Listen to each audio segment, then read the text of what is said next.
সহকারে নিয়ে যাই। হ্যাঁ ওইটা শুদ্ধ নে। চলো তো দেখলে ধরো ধরো।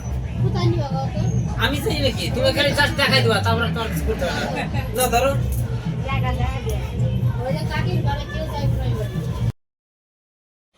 হ্যালো এভরিওয়ান, কেমন আছো তোমরা সবাই? আশা করছি সবাই খুব খুব খুব ভালো আছো আর আমরাও ভালো আছি। তো আজকে 29 তারিখ, আমার বাড়ি থেকে বহু দূরে একটা বুকিং নেওয়া হয়েছে। সাধারণত আমি এত দূরে বুকিং নিই না, কিন্তু আজকের বুকিংটা নেওয়ার পেছনে একটা নির্দিষ্ট কারণ রয়েছে। আর সেটা হলো, এই বিয়েটা হচ্ছে আমার বৌদির দাদার বিয়ে, তো সেখানে তো আর না করার কোনো অবকাশই নেই। তো সেই জন্যই বুকিংটা নেয়া, এবং যেহেতু গ্রামের দিক, তো অনেকটা আগেই রেডি করে দিতে হবে। সেই জন্য ওই 1:30 নাগাদ আমি আর দাদা বেরিয়ে পড়েছি। বাইকে মোটামুটি ঘন্টাখানেক লাগে এখানে পৌঁছাতে। তো এই যে নদী দেখতেই পাচ্ছ, এই নদীটা পেরোলেই কিন্তু আমার বৌদিদের বাড়ি।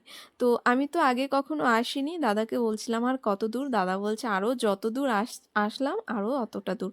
আমি তো শুনে মাথায় হাত, আমি বলছি এবারে আজকে পৌঁছাতে পারলে হয়। তো কথা বলতে বলতে এই যে দেখতেই পাচ্ছ বৌদিদের বাড়িতে চলে এসেছি। এখানে এসে একটুখানি খাওয়া দাওয়া করা হলো। তারপর এই যে বৌদিদের বাড়ির পেছন দিকটা এটা, এখানে এসে দেখছি নদীটা অনেক কাছে। আর দেখে এত সুন্দর মনোরম পরিবেশ, আমার ভীষণ ভাল লাগছিল। সেখানে অনেকটা সময় আমি একা একা দাঁড়িয়ে দেখছিলাম সমস্ত কিছু। লোকজনেরা নৌকা নিয়ে মাছ ধরছিল। তো বেশ সুন্দর পরিবেশ। তো তারপরে বৌদিকে বললাম যে এবার চলো কাজে ফেরা যাক, নইলে অনেকটা লেট হয়ে যাবে। তো বৌদিদের বাড়িতে যেহেতু প্রচুর লোকজন, সে কারণে পাশের বাড়িতে একটা রুম দিয়ে দেওয়া হয়েছিল। সেখানে এই যে আমার বিউটিফুল ব্রাইড, এনাকে রেডি করব। তো আগে শুনে নিচ্ছিলাম এনার কেমন কি পছন্দ, কেমন সাজতে চায়। তো ওনার কোনো রকম কোনো কিছু নেই, উনি বললেন যে তোমার যেরম ভালো লাগে সেরম সাজিয়ে দাও। তো চলো ভিডিওটা স্টার্ট করা যাক। এখানে সবার প্রথমে আমি আই মেকআপটা কমপ্লিট করে নিয়েছিলাম, তারপরে স্কিন বেসটা কমপ্লিট করছি। বেস বলতে স্কিন প্রিপারেশনটা করে তারপরে বেস ক্রিয়েট করব। মুখে হালকা হালকা পিম্পল ছিল, খুব প্রবলেম ছিল না বললেই চলে। তো সে কারণে যতটা যা দরকার হয় সেগুলো করে আমি বেসটা আগে করে নিচ্ছিলাম। প্রত্যেকটা কাজেরই নিপুণতা আসে কিন্তু আমাদের ধৈর্য, প্রচেষ্টা এবং সময় নিয়ে করলে। তো এটাও তার ব্যতিক্রম নয়। আমরা যতটা এফোর্ট দেব, সময় ধৈর্য নিয়ে কাজটা করি, ততটাই কিন্তু ফিনিশিং স্মুথ হয়।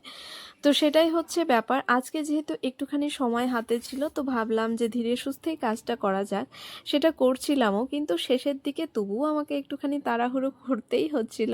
কারণ বৌদিদের যেখানে বাড়ি সেই জায়গাটা প্রচণ্ডই গ্রাম্য পরিবেশ, এবং যাতায়াত ব্যবস্থা খুবই খারাপ।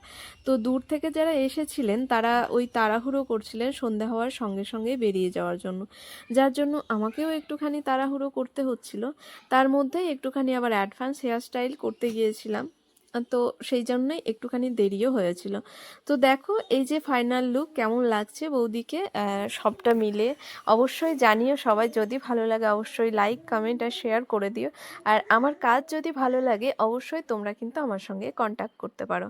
তো আজকের ভিডিওটা এ পর্যন্তই, দেখা হবে তোমাদের সঙ্গে পরে নতুন কোনো একটা ভিডিওর সাথে। ততক্ষণের জন্য সবাই সুস্থ থেকো, ভালো থেকো।